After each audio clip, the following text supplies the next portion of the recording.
Prezados amigos, eu tenho o prazer de estar aqui com o Dr. Sérgio Kaiser. O Dr. Sérgio Kaiser é da Universidade do Estado do Rio de Janeiro e nós vamos discutir um pouquinho sobre a ação das estatinas no contexto da doença coronariana.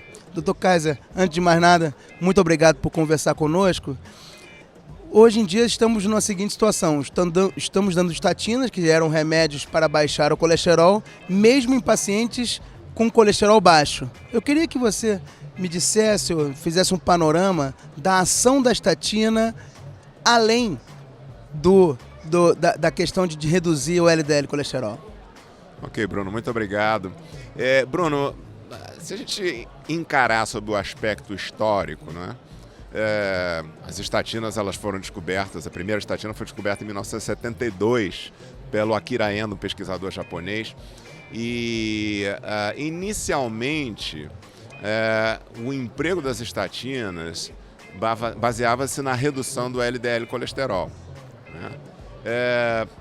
Os primeiros estudos prospectivos com estatinas foram em pacientes que já tinham doença aterosclerótica e colesterol alto. Depois eles partiram para pacientes que não tinham ainda doença aterosclerótica diagnosticada, mas tinham colesterol alto.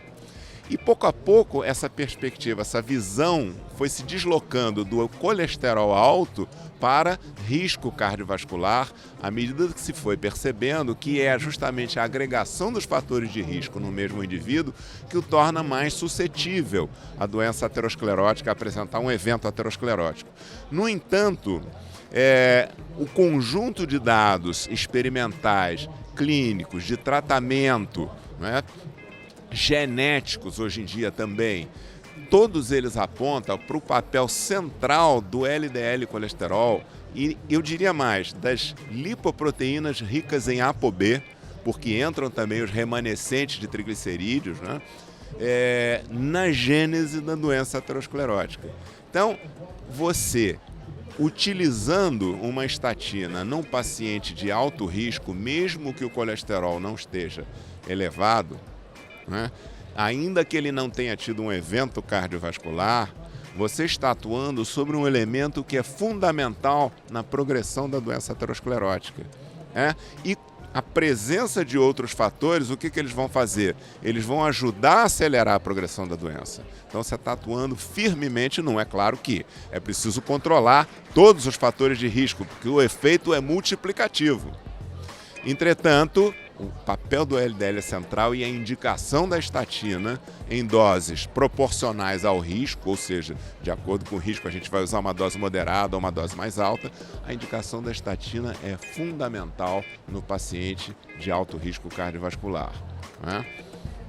Doutor Kaiser, desde a primeira estatina, como o senhor comentou, há cerca de 40 anos ou mais de 40 anos, nós temos novas estatinas muito mais potentes, e eu queria conversar sobre os efeitos adversos das estatinas, que a gente via de maneira muito frequente, que eram mialgias, alterações da CK total, e agora nós temos novas estatinas. Eu queria que você conversasse sobre isso, sobre a evolução das estatinas desde a primeira.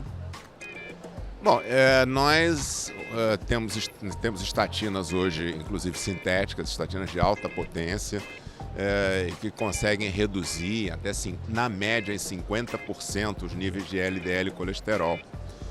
Entretanto, é preciso salientar que existe uma importante, isso as pessoas esquecem, uma importante variabilidade individual na resposta à estatina.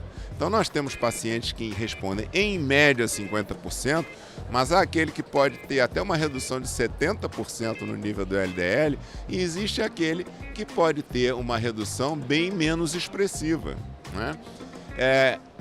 Os estudos que inclusive demonstraram isso através de gráficos apropriados, chamados gráficos em cascata, em que cada paciente tinha a sua resposta, né, expressa em gráfico, mostrava que até havia pacientes que tinham inclusive elevação do nível de LDL colesterol com o uso da estatina. Muito provavelmente quem eram? Eram pacientes que não aderiam adequadamente à medicação, né? Muitos desses pacientes acabam não aderindo, por quê? Porque têm sintomas musculares. A prevalência de sintomas musculares nos estudos prospectivos é relativamente baixa, né? Mas é interessante porque esses estudos eles são duplo cegos, ou seja, nem o médico nem o paciente sabiam se eles estavam sendo alocados para estatina ou para um medicamento de placebo, né? Quando o paciente passa a utilizar o medicamento, surge um fenômeno curioso que é o efeito nocebo. O efeito nocebo que é o paciente lê a bula e aí ele começa a sentir tudo que a bula diz que ele pode sentir. Então, a prevalência de sintomas musculares pode, inclusive, aumentar significativamente na vida real. Existem estudos observacionais que sugerem que há uma prevalência até superior a 30%. E é hoje muito difícil você, na verdade, distinguir o que é um sintoma muscular verdadeiro do que é um efeito nocebo. E existe um protocolo todo de aumento de dose de estatina, suspensão da dose, troca por outra estatina, enfim, um protocolo mais complexo para você avaliar se realmente esse paciente está tendo sintoma muscular ou não. Mas esse é, de fato, um dos grandes problemas do uso da estatina. Voltando a repetir, as estatinas mudaram a história natural da doença cardiovascular aterosclerótica. São medicamentos de uso universal, amplo, reconhecido e consagrado.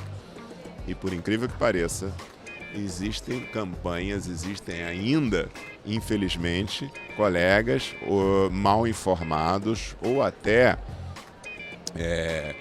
mal intencionados, não é só aqui no Brasil não, é no mundo inteiro isso, e que procuram, digamos assim, diminuir a importância ou desqualificar a importância da estatina no controle ou na prevenção cardiovascular.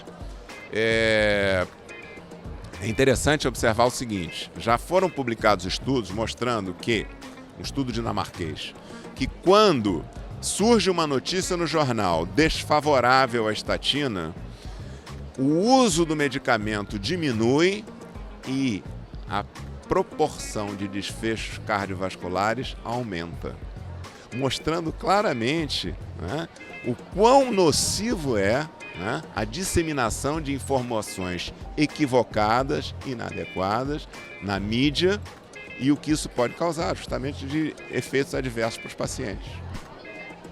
Dr. Sérgio Kaiser, muito obrigado por conversar conosco, muito obrigado por mostrar a importância das estatinas no cenário da doença cardiovascular. Muito obrigado. Eu que agradeço. Muito obrigado, Bruno.